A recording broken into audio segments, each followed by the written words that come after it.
Hey, it's W5HRO again with another part on this D104 experiment and all the testing I'm doing. I found out something interesting.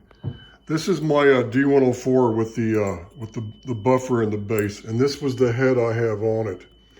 And I plugged it in, and I was like, why is it like 2 or some odd volts lower? And I couldn't figure out what was going on. I'm like, wait a minute. I thought maybe I had a wiring problem, so I took the box apart, and no, everything was fine. And what I found out is this head that I've been using, which sounds fine on the air, it sounds beautiful. The thing is much lower than this newer head. I went ahead and put this newer head that I just got on this mic that I'm using on the Kenwood. So I thought, well, this one's hotter. This one's peaked right where it's supposed to be. And what it looks like is the peak is a little bit up above 3 kcs. So here's what it looks like. Let's wait for the audio to come back. I know that kind of, what do you call it? It overloads the mic on the phone here, and I have to, got to wait for it to come back to where it's louder again. But you can see where the voltage is on the peak-to-peak voltage, and the frequency is still at 3 kcs.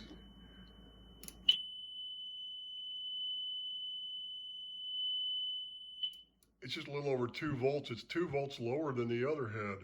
But when I peek it around, I can find a spot where it comes up a little bit, but it's still it's still much lower than this other first element that I did the first video with.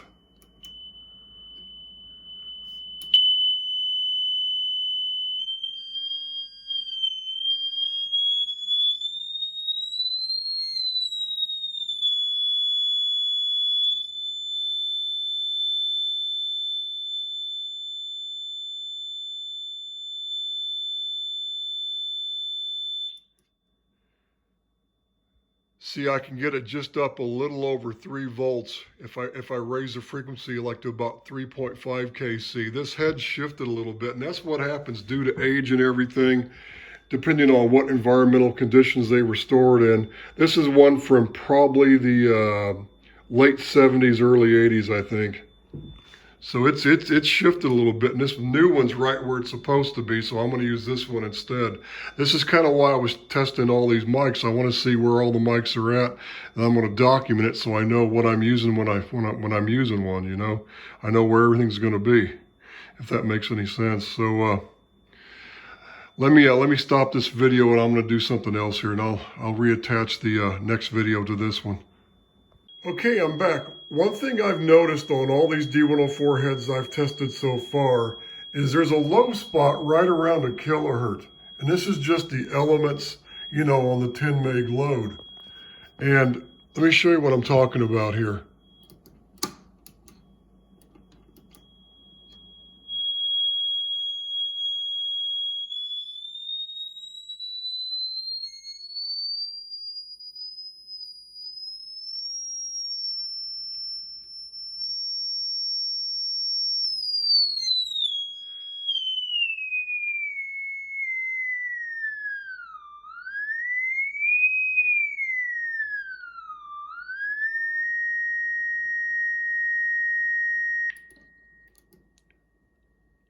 See that when you get down close to a kilohertz, this is that head that shifted up a little high.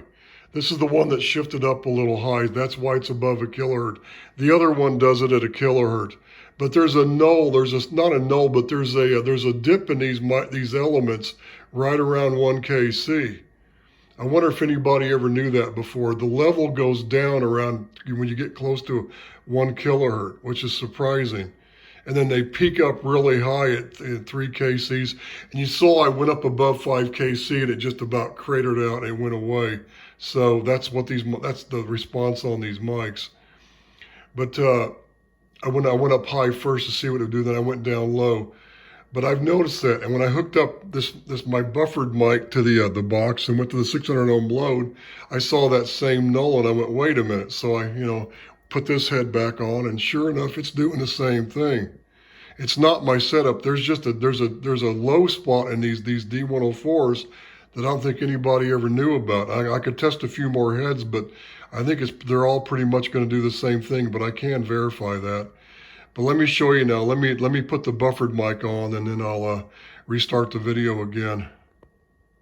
Oh, wait a minute. One thing I want to show you. Watch what happens when I switch this this 10 meg element to just down to the 5K load. Let me go back up to 3KCs, then I'll switch the thing down to 5KC of a load, and look what happens to the output.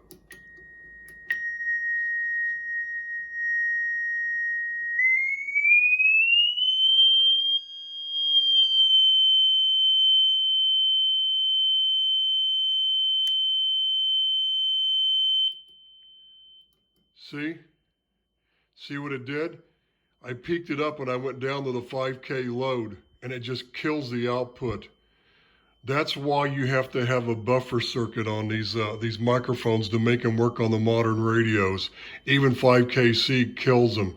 That's why Astatic put that 2-transistor amplifier board in these things, because they cannot handle the low impedance load. You put a 10 meg element on the 5 meg. I mean the 10 meg element on a 5K load, 5,000 ohm load. It just kills the output. It's gone.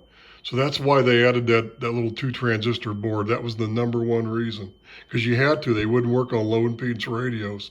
So let me stop the video, and I'll put my buffered mic on. Okay, here's the my mic with my homemade buffer in there in place of that solid state amp, and you have to key the key bar, of course, to make it work on this one.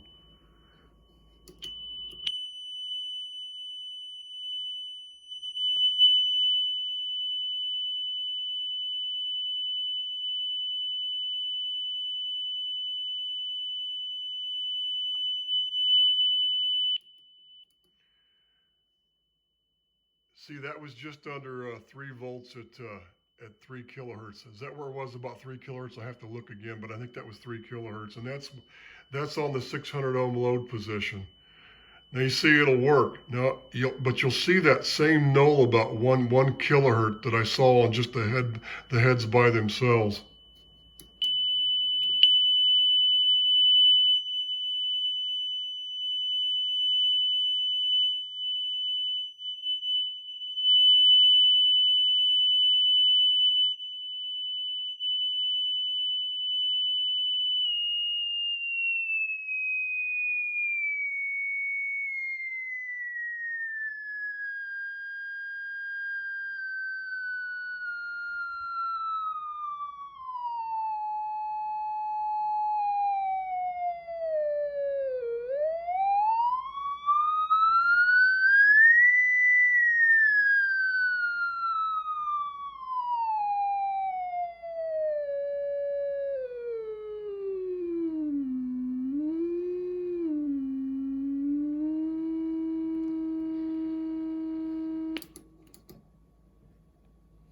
So hopefully my audio's come back on the phone. What happens is when I get too loud of a noise in this phone, same things happen when I took the videos at all the rock concerts I've been to.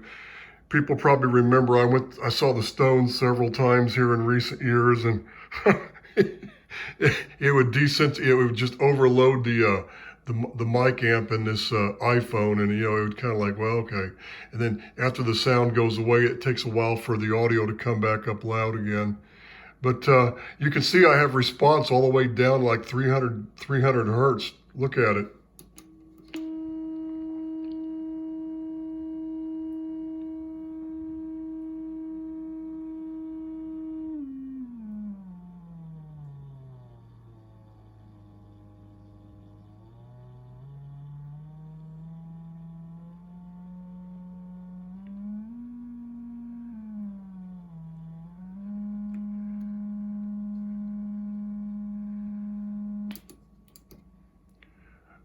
Still had pretty good response down to, what was that, 200 hertz. So that's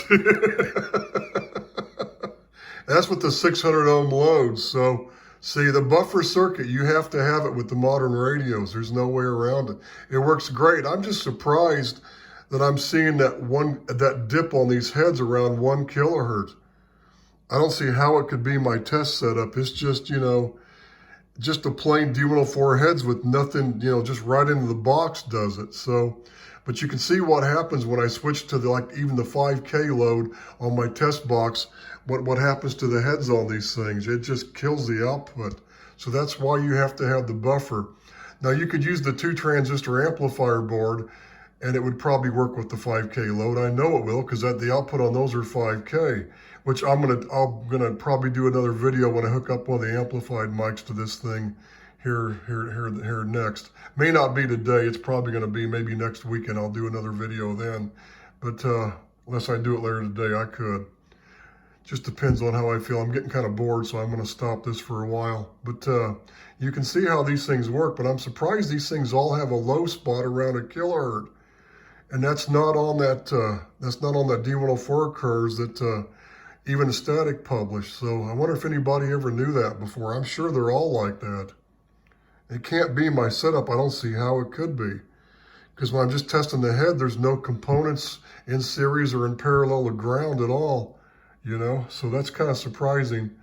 So that's all I have for now. I just kind of want to show you that what these things are doing, and I'm running all my tests, figuring all this stuff out to see what all the mics do. Then the next step is going to be to test my other heads to make sure they're all still good. I'm going to document that this one peaks a little high. This one peaks about 3.5 kcs, maybe just a little bit above it. And then it's the voltage output's about 2 volts lower, say like down at 3 kilohertz. So compared to this one. So I'm going to document all my heads, and I'm going to probably put like a little piece of tape and label all of them so I know where all of them are at. So that's all I have for now. Hope this has been entertaining or at least a little bit educational. But wow, there's a low spot at 1 kilohertz on these mics. I never knew that. So that's all for now, 73s. This is W5HRO.